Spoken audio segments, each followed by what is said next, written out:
राधे राधे राधे।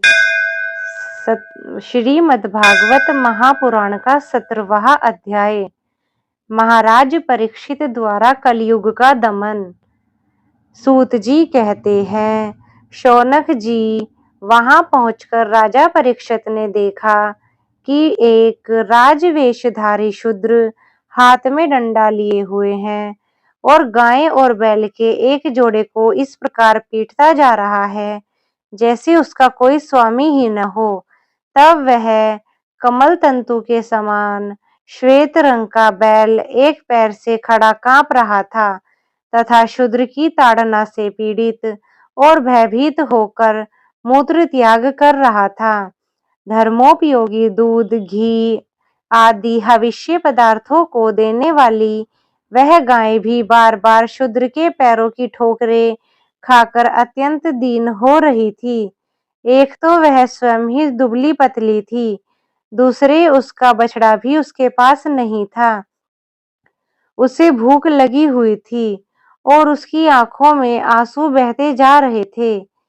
स्वर्ण जनित रथ पर चढ़े हुए राजा परीक्षित ने अपना धनुष चढ़ाकर मेघ के समान गंभीर वाणी से उसको ललकारा। अरे, तू कौन है जो बलवान होकर भी मेरे राज्य में इतने दुर्लभ प्राणियों को बलपूर्वक मार रहा है? तूने नट की भांति वेश तो राजा सा बना रखा है, परंतु कर्म से तो तू शूद्र जान पड़ता है। हमारे दादा अर्जुन के साथ भगवान श्री कृष्ण के परम धाम पधार जाने पर इस प्रकार निर्जन स्थान पर निरपराधों के प्रहारों पर प्रहार करने वाला तू कौन अपराधी है? अतः वध के योग्य है। उन्होंने धर्म से पूछा, कमल नाल के समान आपका श्वेत वर्ण है, 3 पैर ना होने पर भी आप एक पैर पर ही चलते फिरते हैं। यह देखकर मुझे बड़ा भारी कष्ट हो रहा है। बतलाइए, आप क्या बैल के रूप में कोई देवता हैं? अभी यह भूमंडल कुरुवंशी नरपतियों के बाहुबल से सुरक्षित है। इसमें आपके सिवा और किसी भी प्राणी की आंखों में शोक के आंसू बहते हुए मैंने नहीं देखे। हे धेनुपुत्र, अब आप शोक न करें, इस शूद्र से निर्भय हो जाएं। गोमाता, मैं दुष्टों को दंड देने वाला हूँ, अब आप रोए नहीं, आपका कल्याण हो। देवी, जिस राजा के राज्य में दुष्टों के उपद्रव से सारी प्रजा त्रस्त रहती है, उस मत वाले राजा की कीर्ति, आयु, ऐश्वर्य और परलोक नष्ट हो जाते हैं। राजाओं का परम धर्म यही है कि वे दुखियों का दुख दूर करें। यह महायुद्ध और प्राणियों को पीड़ित करने वाला है, अतः मैं अभी इसे मार डालूंगा। सुरभि नंदन, आप तो 4 पैर वाले जीव हैं, आपके 3 पैर किसने काट डाले? श्री कृष्ण जी के अनुयायी राजाओं के राज्य में कोई भी आपकी तरह दुखी नहीं होना चाहिए।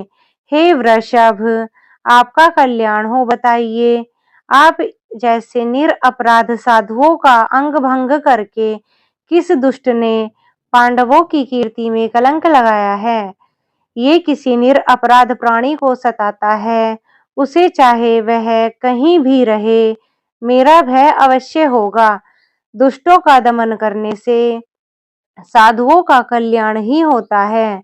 जो उद्दंड व्यक्ति निरपराध प्राणियों को दुख देता है, वह चाहे साक्षात देवता ही क्यों न हो, मैं उसकी बाजूबंद से विभूषित भुजा को काट डालूंगा। बिना आपत्ति काल के मर्यादा का उल्लंघन करने वाले को शास्त्र के अनुसार दंड देते हुए अपने धर्म से स्थित लोगों का पालन करना राजाओं का परम धर्म होता है। धर्म ने कहा, हे राजन, आप महाराज पांडु के वंशज हैं। आपका इस प्रकार दुखियों को आश्वासन देना यथा योग्य है, क्योंकि आपके पूर्वजों के श्रेष्ठ गुणों ने भगवान श्री कृष्ण को भी उनका सारथी और दूत बना दिया था। नरेंद्र, शास्त्रों के विभिन्न वचनों से मोहित होने के कारण हम उस पुरुष को नहीं जानते जिससे कलेशों के कारण उत्पन्न होते हैं। जो लोग किसी भी प्रकार के द्वैत को स्वीकार नहीं करते, वे अपने आप को ही अपने दुख का कारण बतलाते हैं। कोई प्रारब्ध को कारण बतलाते हैं, तो कोई कर्म को। कुछ लोग स्वभाव को, तो कुछ लोग ईश्वर को ही दुख का कारण बना देते हैं। किन्हीं-किन्हीं का तो ऐसा भी निश्चय है कि दुख का कारण तो न तो तर्कों के द्वारा जाना जा सकता है और न ही वाणी के द्वारा बतलाया जा सकता है। राजर्षि, अब इनमें कौन सा मत ठीक है, यह आप अपनी बुद्धि से विचार कर लीजिए। सूत जी कहते हैं, श्री श्रेष्ठ शौनक जी, धर्म का यह प्रवचन सुनकर सम्राट परीक्षित बहुत प्रसन्न हुए। उनका खेद मिट गया। उन्होंने शांतचित्त होकर उनसे कहा। परीक्षित ने कहा, धर्म का तत्व जानने वाले वृषभदेव, आप धर्म का उपदेश कर रहे हैं। अवश्य ही आप वृषभ के रूप में स्वयं धर्म हैं। आपने अपने को दुख देने वाले का नाम इसलिए नहीं बताया कि अधर्म करने वाला जो नरक आदि को प्राप्त होते हैं, वे ही चुगली करने वाले को भी मिलते हैं। अथवा यही निश्चित है कि प्राणियों के मन और वाणी से परमेश्वर की माया के स्वरूप का निरूपण किया जा सके, क्योंकि प्राणियों के मन और वाणी से परमेश्वर की माया के स्वरूप का निरूपण नहीं किया जा सकता। धर्मदेव, सत्य युग में आपके 4 चरण थे, तप, पवित्रता, दया और सत्य। इस समय अधर्म के अंश गर्व, आसक्ति और मद से 3 चरण नष्ट हो चुके हैं। अब आपका 4था चरण केवल सत्य ही बचा है। उसी के बल पर आप जी रहे हैं। असत्य से पुष्ट हुआ यह अधर्म रूपी कलयुग, उसे भी आप प्राप्त कर लेना चाहते हैं। ये गौमाता साक्षात पृथ्वी है। भगवान ने इनका भारी बोझ उतार दिया है और ये उनके राशि राशि सौंदर्य बिखेरने वाले चरण चिन्हों से सर्वत्र उत्सवमयी हो गई थी। अब ये उनसे बिछुड़ गई हैं। ये साध्वी अभागिनी के समान नेत्रों में जल भरकर यह चिंता कर रही है कि अब राजा का स्वांग बनाकर ब्राह्मण द्रोही शूद्र मुझे ही भोगेंगे। महारथी परीक्षित ने इस प्रकार धर्म को पृथ्वी को सांत्वना दी। फिर उन्होंने अधर्म के कारण रूप कलयुग को मारने के लिए तीक्ष्ण तलवार उठाई। कलयुग ने ताड़ लिया कि अब ये मुझे मार डालना चाहते हैं। अतः झटपट उसने अपने राज चिन्ह उतार डाले और भय विह्वल होकर उनके चरणों में अपना सिर रख दिया। परीक्षित बड़े यशस्वी, दीन वत्सल और शरणागत रक्षक थे। उन्होंने जब कलयुग को अपने पैरों पर पड़े देखा, तो कृपा करके उसको मारा नहीं, अपितु हंसते हंसते कहा। परीक्षित उससे बोले, जब तू हाथ जोड़कर शरण में आ गया है, तब अर्जुन के यशस्वी वंश में उत्पन्न हुए किसी भी वीर से तुझको भय नहीं होना चाहिए, परंतु तू अधर्म का सहायक है, इसलिए तुझे मेरे राज्य में बिल्कुल नहीं रहना चाहिए।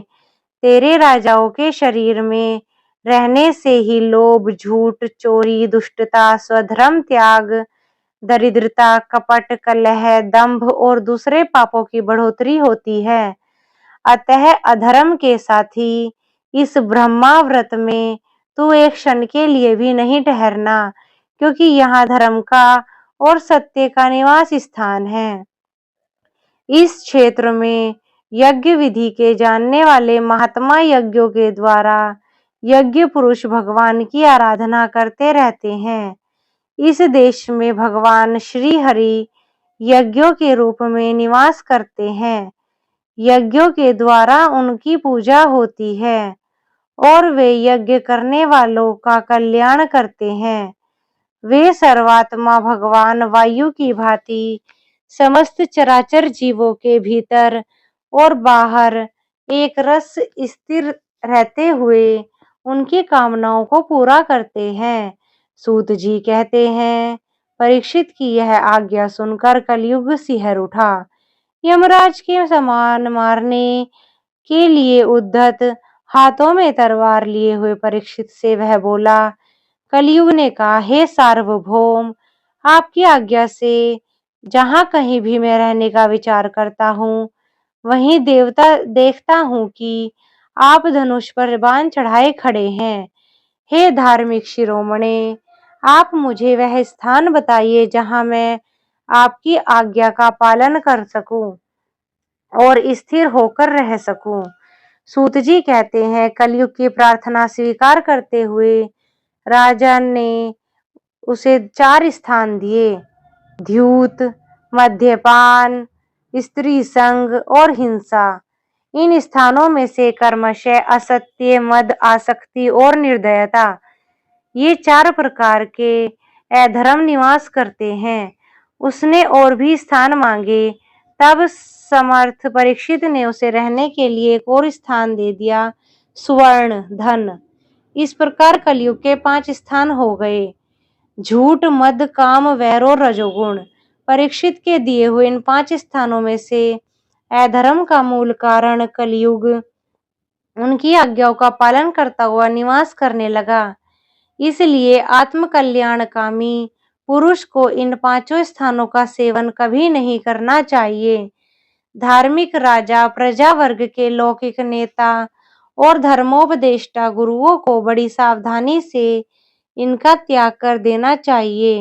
राजा परीक्षित ने इसके बाद वृषभ रूप धर्म के तीनों चरण तपस्या, शौच और दया जोड़ दिए और आश्वासन दिया और पृथ्वी का संवर्धन किया। वे ही महाराज परीक्षित इस समय अपने राज सिंहासन पर, जिसे उन्हें उनके पितामह महाराज युधिष्ठिर ने वन में जाते समय दिया था, विराजमान हैं। वे परम यशस्वी, सौभाग्यवान, चक्रवर्ती सम्राट राजऋषि परीक्षित इस समय हस्तिनापुर में कौरव कुल की राज्य लक्ष्मी से शोभायमान हैं। अभिमन्यु नंदन राजा परीक्षित वास्तव में ऐसे प्रभावशाली हैं, जिनके शासनकाल में आप लोग इस दीर्घकालीन यज्ञ के लिए दीक्षित हुए हैं। राधे राधे। हरि ओम तत्सत। राधे राधे।